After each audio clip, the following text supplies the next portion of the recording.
So you want to know what you did wrong? Why are you still single when all of your friends met their person and got married in their 20s?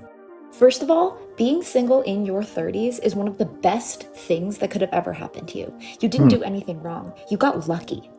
Here's why. Once you're in your 30s, you know who you are. You are steadfast in who you are. And hopefully you've done enough healing that your bar is set so high that the only person that can meet that bar is your person.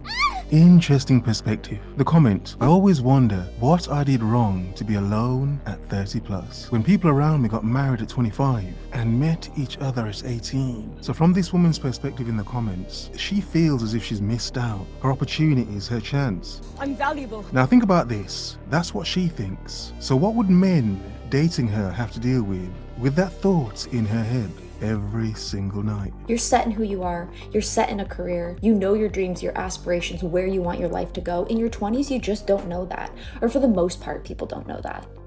And you're still doing so much growing in your 20s. I can honestly tell you, as someone who got married in my 20s and then divorced, and then was in an abusive relationship, and then broke out of that, and then met my person at 33 years old, almost 34, I'm so glad that I met him in my 30s. Wow, she's had a roller coaster of relationships, hasn't she? It's a lot of up and down. Looking back, I didn't know anything about myself in my 20s. I didn't know where I was going, what I was doing, what I really wanted, what I wanted my life to look like. And in my 30s, I did. I knew exactly what I was looking for and I found it. You didn't do anything wrong. You're right exactly where you need to be. And the person that you're meant for, the person that's meant for you, is going to just cross your path when you least expect it, which I know sounds cliche. Yes, it does sound very cliche. And no offense to this woman or the woman making the comment, the point is, being the men that are supposed to come along, because men are supposed to be the ones to come along, when men make points as to why they have difficulties dating women at certain ages, Disgusting. they're always insulted. Oh, you're a misogynist. Are you saying, oh, these women have just hit the wall, smashed hard into the wall, face first. And because of that, you don't want to date them. You just want to date some hot, naive 20-plus-year-old chicks. Yeah, okay. No one's saying that. The point is, a lot of men know firsthand the baggage, the simple baggage that comes with dating women at a certain age. Now look, from her perspective, she doesn't have kids. She was never married. So from one perspective, I mean, it's good. However, on another hand, it's like, okay, well, why haven't you? And even though she hasn't had kids or been married or have a man at 30 plus, it's a sense of, well, she still has a lot of mental baggage, a lot of lack. Lack can lead to desperation. And the point women don't understand is men can see and feel and sense, this woman's a bit desperate. She just wants to pop a baby out. Just say, easy. I'm just trying to get to know you. Easy, woman. Really annoying to hear when you're still single, but I'm telling you, if you focus on yourself and you focus on your healing, they will come. They will. But the first step to that happening is you understanding that you didn't do anything wrong, that every single person is on their own journey. And like, I could have been one of those people that you looked at getting married in their 20s thinking, oh, she's so lucky.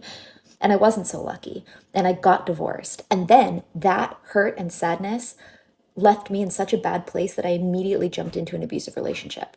All of those things wouldn't have happened if I hadn't jumped into marriage so early. So you didn't do anything wrong. You're in the right spot. They will come. They will. That couldn't happen. You know what the beautiful thing about being single and 30 is that if you are out there seeking your person and that is like something that you want in your life, you can fall in love tomorrow. You never know when you're going to run into your person, and these could be the last moments that you're having single. And these could be the last moments that you have alone, where you get to be selfish and like be in your apartment and only think about yourself and spend all your money on yourself, because your life can change in a blink of an eye. Because I think that when you're 30 and you're single and you do find your person, if that's what you're seeking, it will happen very quickly, because you're more defined in like what you want and what you want in another person and who you are and your career goals and that person's career goals. Like, I think that like the older you get, the more solidified you are. Okay, to cut her off, lovely, waffling 30-plus-year-old woman giving other 30-plus-year-old women advice. And that's nice, it's cute. On edge. You know, a lot of women 30 plus, they seem a bit on edge. Why? And again, going back to various reasons as to why they're on edge. Some would say it's their experiences, they've been traumatized by men, had their hearts broken so much in their 20s. And now they're traumatized. But again, the point is, I don't believe all men that make the point about it's difficult dating a woman who's post-war. It's difficult dating her. It won't be easy. And it's not always because of the physical. In a lot of cases, the woman doesn't look bad at all. The woman still looks good. Yes, a lot of men cap, ha ha, funny, funny. A lot of women still look good. A lot of women do fall off, to be honest, but a lot of women still look good. They will come. They will. Again, that's not the problem. That's not the problem a lot of men are saying. It's what's going on in her lovely head. Why is she a bit twitchy? She's a bit twitchy. Why? Past experiences? Too many wrong past experiences. Your persona, and hopefully the other person that you're with is also. So it's either like it's gonna work or not. Like you can find that out fairly quickly versus like dating in your 20s. There is some period of like time that happens where it's like a transition of who you were in your early 20s to your late 20s. And I do think that it's like very drastic, the person that you are in your early 20s and your late 20s, and also like solidifying your career and financially. Like a lot of people are usually I don't know where they want to be, and also like your self-esteem is different. So I don't know, just I always want to like. Is the self-esteem better though? Because that's the point. That's what men come across. Just crazy. Because that's the point as well. It's a thing men come up against. Does she feel good about herself? Onto my single moments so bad because I really enjoy them, and I know that I will look back on this time and be like, wow, like that was like, those were some really golden days.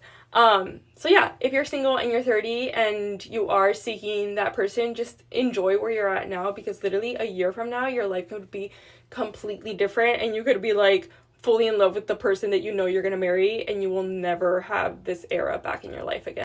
If he leads properly, I will submit naturally. I will submit naturally.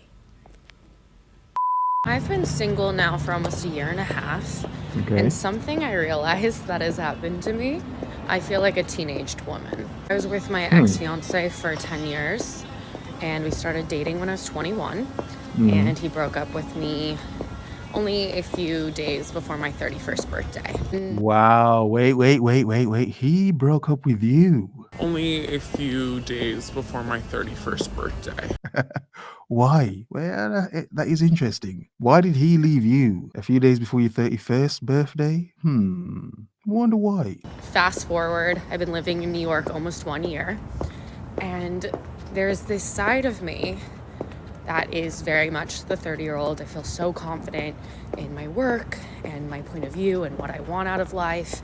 I feel confident in my body and just can really stand in my authenticity in a way I couldn't in my 20s. And then there's this other side of me that feels completely feral, like I did right before I turned 21, where I'm just adventurous and reckless and want to live my life to the fullest. You know, a lot of women say they date different when they're 30 plus because they no longer tolerate crap. They say that's why men date younger women. How true is that? I feel like a teenaged woman. I feel like a lot of young women rush themselves to grow up. Like I was constantly wanting to prove my maturity in my 20s. But now in my 30s, post broken off engagement, having my 20s be a wash of cosplaying a wifey, and that's really what I wanted. I was not interested in partying. I was very independent still, had tons of friends, still would go out, but now living alone in New York City as a single girl, I'm crazy. I'm a teenage woman.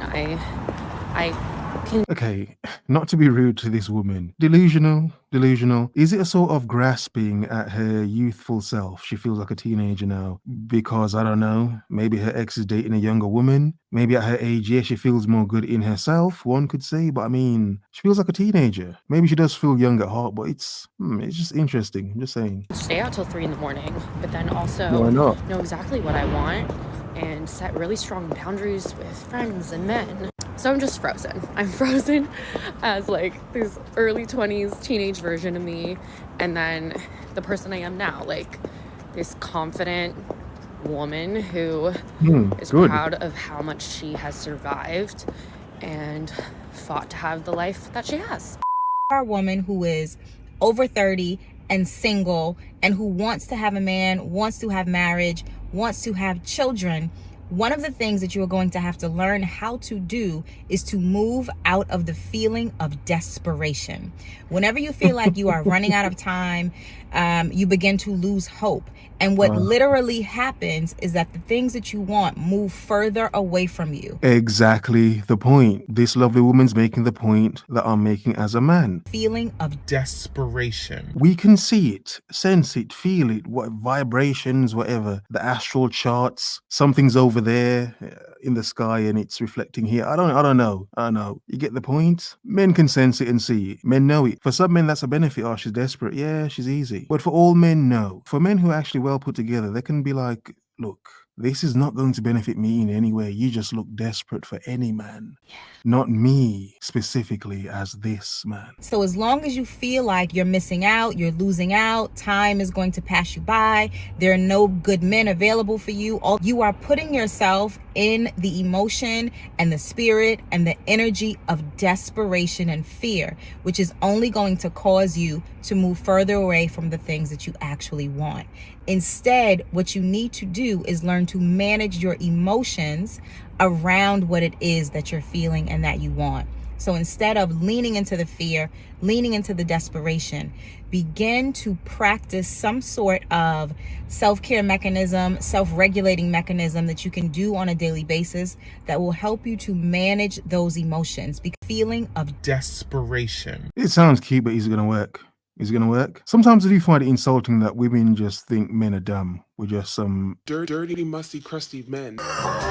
idiot men who just think with our knobs and we just want to anything. Or watch my language. I think women fail and mess up when they underestimate how intelligent we are as men. They just think we're dumb. Because your feelings are not facts. Your feelings, the fear, the desperation, the scarcity is attached to your social and psychological conditioning, but you can change that, right? So the key message here is that you cannot get the man, the marriage, the money, the children, the things that you want if you are thinking about them from the place of desperation, with feeling of desperation. I think it's really funny when your ex's new girlfriend think you hate them. Why would I do that? I've been there, done that. And trust me, I know how frustrating it is to go through the day when you thought you were going to have the best big O ever, and it turned out to be just 2 minutes of your life because the guy has no control over it. Girl, I'm not mad. They will come. They will. I'm 30 years old. I just realized that after a first date, you can continue to take it slow and just go on one date a week for a while instead of triggering your anxious attachment style and ultimately running that relationship into the ground until you both hate each other because you tried to move too fast. Again, the point, but she's using anxiously attached. You know, that's a modern term, anxiously attached, okay? But from men's perspective, it's a look of desperation, eagerness. Feeling of desperation. Like the previous woman said, a scarcity mindset. What's going on? Are men running out or something? Why are you so eager all of a sudden? It's a bit off-putting. It's a bit of a turn-off. Hate each other because you tried to move too fast. I don't know if anybody ever told you this, but a man will not take you seriously until you take action that he desperately dislikes and never believed you would take. This is why women say he never took me seriously until I packed up to leave. He never wanted to change or go to counseling until I left. You hear it all the time. And so what do? We threaten them with action. And then we get more and more and more frustrated because they don't respond to our threats. You better bag us. But why would men respond nicely to threats? It's like, I don't need to deal with this. Some men would just leave. Men do not respond to threats. Men only respond to action. So here's what you do. If you have to actually tell them. I say that because a man should know you well enough to know when something hurts your feelings. He should care that it hurts your feelings and be mature enough emotionally to ask you about it, and you'll have a conversation about it. If being physically attractive wasn't the problem for women 30 plus, the main problem would come down to desperation, eagerness. Why is she single? It leads to an all-round bad vibe. Chaos. Ham. A nice day.